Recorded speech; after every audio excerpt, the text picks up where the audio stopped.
سلام كمي تخونو كبرات تخطاتلتي سي ام اكسترا شو علتاو زينا سبورت حزنا لكم قريبنا لنا نمكتتالكم بخبرنا قدم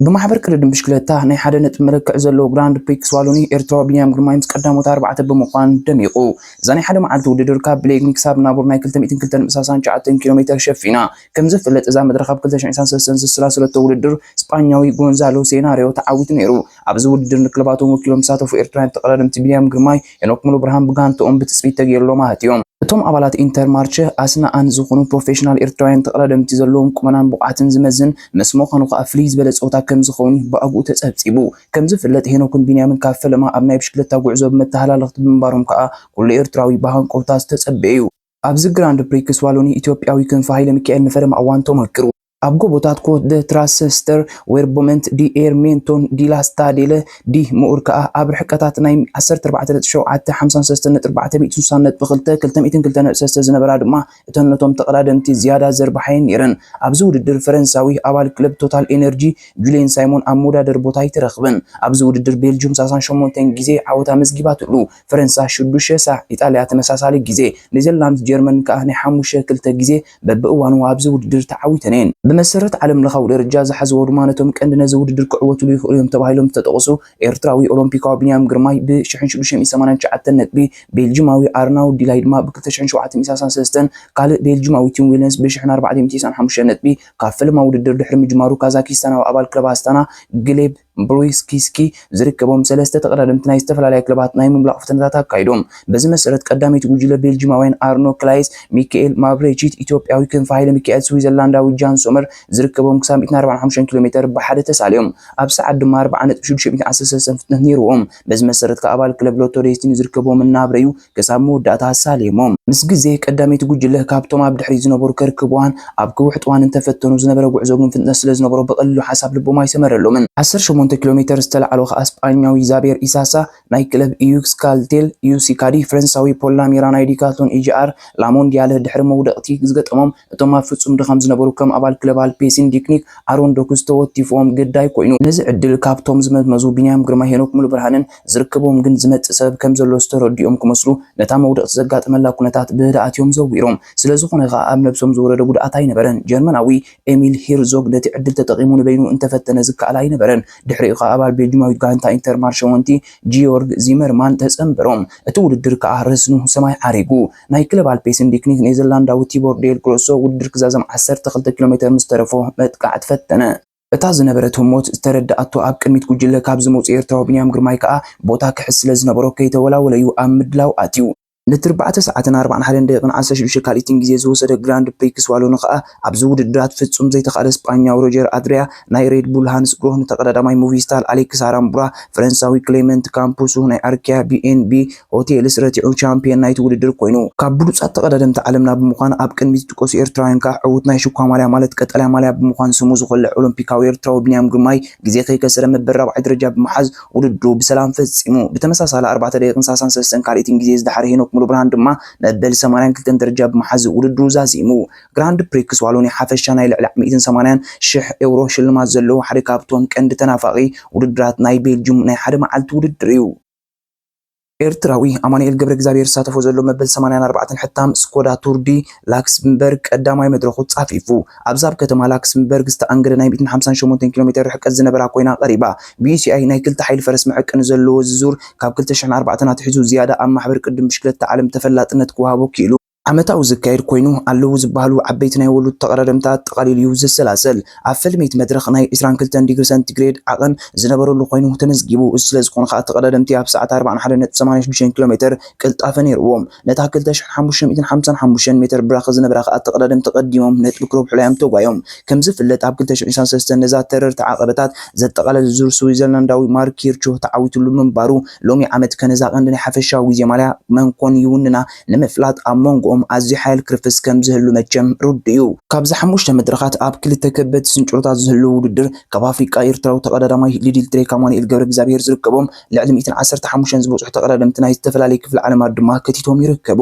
ዝለዓለ መተናይቲ ውድድር ተገይሮም ዝርከቡ ዴንማርካዊ ማድስ ፔደርሰን ብ2991 ውሉል ነጥቢ ኣብ ቅድሚት ክግደም እንከሎ ስዊዘርላንዳዊ ማርክ ሄርቺ ብ2287 ኔዘርላንዳዊ ማቴዮ ቫንደር ፑል ብ2184 ፈረንሳዊ ክሪስቶፍ ላፖርተ ከዓ ብዴንማርካዊ ማግነስ ኮር ተበሊጹ ኣብ መበል 50 ደረጃ ተሰሪዖም እዮም ነቲ ውድድር ክዕወቱ ይኽእሉ እዮም ብዝብል ተገሚቶም ኣብዚ ውድድርቶም ካብቶም ብሉጻት ተቀዳደምቲ ዝኾኑ ዴንማርካዊ ሶሬን ኣንደርሰን ክራክ ቤልጂማዊ ጂሚ ጃንሰን ክልቲኦም ኣባላት ክለብ አልፔሲን ዲዩስኒክ ኣይተረኸቡን እዮም ኣብዚ ውድድር ኣብ ኣህጉራዊ ውድድራት ናይ ሃገሮም ቻምፒዮን ዘበሉ ፖርቱጋላዊ ሪዮ ኮስታ ላክዘምበርጋዊ ኬቨን ጌነትስ ጀርመናዊ ማርኮ ብሬነር ፊንላንዳዊ ጃኮ ሃኒን ካብቶም ህንጡይነት ሓዊሶም ዝተረኣዩ እዮም ካብ ፈለማ ናይቲ ውድድራት ሒዞም ተቀዳደምቲ ናህሮም ብዝያዳ ክፈናጭሉ ጀመሩ ዝነበረ ፍልልይ ከዓ ልዕሊ 4000 ሜትር ነይሩ ኣብ ቀዳሚት ጉጅለ ዝነበሩ ኔዘርላንዳዊ ፔጂዲን ሬንጀሪክ ላክስበርጋዊ አሌክሳንደር ኬስ ቤልጂማዊ ቪንሰንት ቫን ሄሜልን ኢጣልያዊ ማትስ ፓይስ ካብቶም ቀዳሚት ጉጅለ ዝቕልሱ ዝነበሩ እዮም ድሕሪ ኣሳት 10 ኪሎ ሜትር ካብታ ድሕሪ ዝነበረት ጉጅለ ርኪቡ ዝተሓወሶም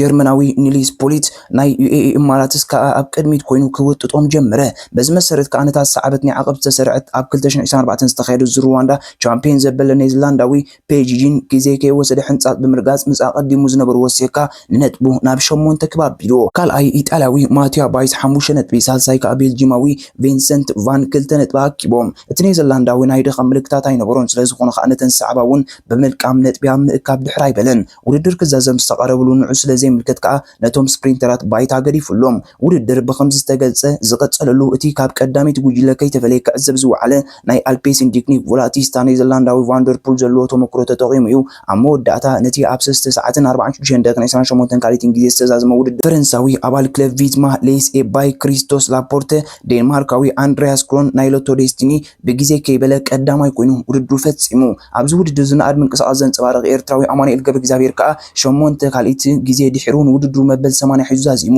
ብጫ ማልያ ነቲ ድሕሪ ወርሒ ሚያዝያ ዓወት ዘመዝገበ ኔዘርላንዳዊ ብ3 ሰዓትን 46 ደቂቃን 18 ካልኢትን ይመርሓ ኤርትራዊ ኣማኑኤል ገብረ እግዚአብሔር ከዓ መበል 80 ደረጃ ተቐሚጡሎ ኣብ ናይ ሹኳ ቫንደር ፑል ብ20 ነጥቢ ይመርሕ ናይ ኣንበሳ ኣቀባብ ትወሃብ ማልያ ኣባል ኩክስቴም ኔዘርላንዳዊ ፔፕ ጂን ሬንደርኒክ ብ16 ነጥቢ ኣብ ዝባኑላ ኣባል ክለብ ዩኤኢ ኢማራትስ ኣውስትራልያዊ ፊን ፊቸር ብ3 ሰዓትን 46 ደቂቃን 25 ካልኢትን ግዜ ናይ መንእሰያት ወዲዋ ኣብ ካልኣይ መድረኹ ክረኣዩ ብጋንታ ደረጃ ኔዘርላንዳዊት ቪዝማ ሊስ ኤባይ ብ11 ሰዓትን 19 ደቂቃን 24 ካልኢትን ግዜ ነቲ ውድድር ተመሓድሮ 9 ደቂቃን 22 ግዜ ዝተበልጸት ኣሜሪካዊት ጋንታ ሊድል ትሬክ ከዓ መበል 17 ተርታ ኣላ ካልኣይ መድረኽ ቱር ዲ ላክሰምበርግ ዝካየድ ናይ 155 ኪሎ ሜትር ውድድር ክቕጽል እዩ ኣባላት ክለብ መጋቢት ጋንታ ኢንተርማርሸ ብምዃን ምስ መመልመል ማእከል ናይታ ቤልጂማዊት ክለብ ዝርከቡ ኤርትራውያን ተቐዳደምቲ ኣኽሊሉ ኣረፋይንን መዋእል ግርማይን 17 መስከረም ኣብ 30 ናይ ሓደ መዓልቲ ውድድር ተጸሚዶም ነይሮም ብጠቕላላ ከዓ ነቲ ናይ ትሕቲ 23 ዓመት ውድድር 168.5 ኪሎ ሜትር ርሕቀት ሸፊኑ ኣብቲ 10 ዙርያታት ድማ ዝጠቓለለ ከዓ ካብቲ ብ3 ሰዓትን 32 ደቂቃን 21 ካልኢትን ግዜ ውድድሩ ዝፈጸመ ፈረንሳዊ ማክስ ክሩነን ኣኽሊሉን መዋእልን 3 ደቂቃን 10 ካልኢትን ድሒሮም ብምእጣው ተኸታቲሎም መበል 68-69 ደረጃ ሒዞም ውድድሮም ፈጺሞም ካብታ 38 ካልኢት ዝድሓረት ከዓ ካልኣይ ቤልጂማዊ ኣባል ክለብ ሎቶ ዴስቲኒ ኣረን ሌቪንስ ክኸውን እንከሎ ኣባል ኣብ ካልኣይ ደረጃ ስራሕ ኢንተርማርሸ ወንቲ ቤልጂማዊ ባፕቲስተ ፕላንካየርት ከዓ ተመሳሳሊ ግዜ ድሒሩ መበል 3 ተርታ ብምሓዝ ኣብ ፖዲየም ደይቡ እዚ ካብ 1928 ናትሕዚ ዝካየድ እንዳሓሎም ዓመት መበል 98 ግዜ ዝእንገዝ ዘሎ ናይ ሓደ መዓልቲ ውድድር ኣብ ጅማሮ ኣብ መንገዲ ቤልጂማውያን ኣልፍሬድ ሃመርሊክ ናይ በሪ ዓወት ድሕሪ ምኽፋቱ ክሳብ ዝሰዓት ዝቀጻል እዩ ዓመት ዝካየድ ኣብ ዓመተ ስፖርት 2023 ነዚ ናይ ትሕቲ 23 ዓመት ውድድር ቤልጂማዊ ድሬስ ዲቦን ተዓዊትሉ መንባሩ ጸብጻባት ናይቲ ውድድር የረድእ ኣብዚ ናይ ፈለማ ውድድር ብምስታፍ ተመክሮ ቀሲሞም ወፂኦም ዘለዉ ውልዶ ተቐዳደምቲ ኣኽሊሉ ኣረፋይንን መዋእል ግርማይን ኣብታ ሃገራዊት ጋንታ ብሽክለታ ኣብ ዙሪክ ካብ 21 ክሳብ 26 መስከረም ተካይዶ ናይ ወርልድ ቻምፒዮን ጾታ ብናይ ጁኒየር ወኪሎም ክረኣዩ እዮም ጽቡቕ ዕድል ንምንየሎም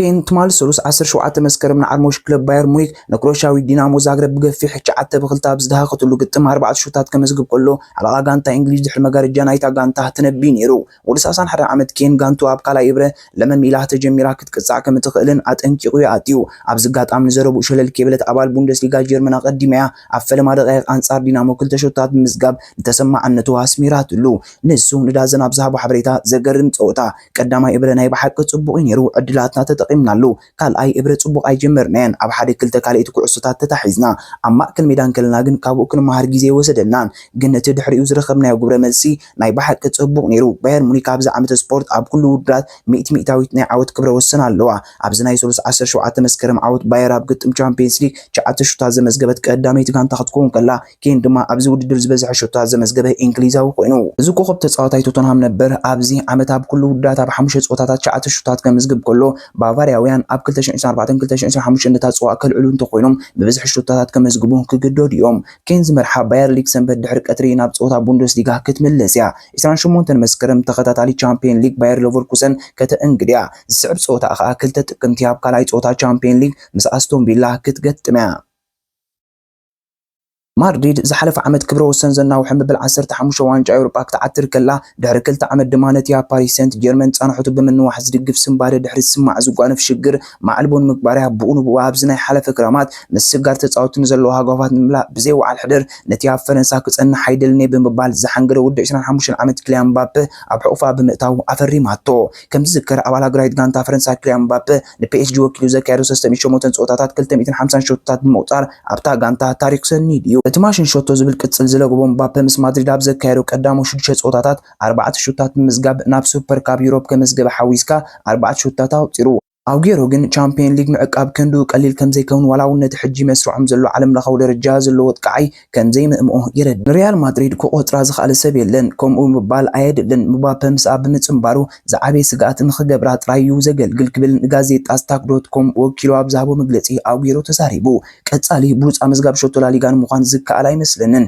ምዝ ኩሉ ግን ሓደ ተጻዋታይ ሕብሩ ክሕሉ እንተኮይኑ ልክዕ ከም ሮናልዶን ሜስን ብጻዕሩ ክኸውን ይግባእ ቻምፒየንስ ሊግ ንምውሳድ ኣለዉ ዝበሃሉ ተጻወቲ ክቃለሱ ስለዚ ምባፔ ጌና ሙዑይ ምባል ኣይድልን ይክብል ኣብ ልዕሊ ፈረንሳዊ ዘለዎ ጽልኢ ኣነጽሩ ቻምፒየንስ ሊግ ኣብዚ ዓመት ስፖርት ንዓመት ምምጻእ ተወሳኺ ከቢድ ክኸውን እዩ ምኽንያቱ እቲ ውድድር ኣብ ምዕራፍ ሊግ ክልተ ተወሳኺ ጾታታት ክልተ እግሪ ዙር ፕሌይ ኦፍን ዘጠቓልል ምዃኑ ብስፍሓቱ ዝኸበዶ ይገብሮ ኣውጌሮ ወሲኹ ከመይ ከም ጸዋት ክንርኢ ክንግደድ ኢና እቲ ለውጢ ዓብዩ ክትለምዶ ከቢድ ክኸውን እዩ ኣብ ጊዜኡ ጽኑዕ ፍርዲ ክንህብ ዝያዳ ከም ዝህልወና ርግጸኛ ኢሉ ኣውጌሮ ን10 ዓመታት ማንቸስተር ሲቲ ድሕሪ ምጽዋቱ ኣብ ባርሴሎና ውድድሩ ዛዚሙ ኣብ ላሊጋ ዝሕለፎ ግዜ ብዝሕምም ሓጺር እዩ ነይሩ ምኽንያቱ ብሰንኪ ጸገም ልቢ ምስ ብላውግራና 4 ጾታታት ጥራይ ድሕሪ ምጽዋቱ ጥሮታ ክወጽእ ተገዲዱ ናይ መወዳእታ ሸቶ ናይ ህይወቱ አንጻር ሪያል ማድሪድ 2-1 ዝተሰዓረትሉ ጾታ እዩ ነይሩ ከም ዝፍለጥ 17 መስከረም ኣብ ጾታታት ቻምፒየንስ ሊግ ኤውሮጳ ተጸንቢራ ዝነበረት ሪያል ማድሪድ ኣብ ሜዳ በርናቡ ንቪኤፍቢ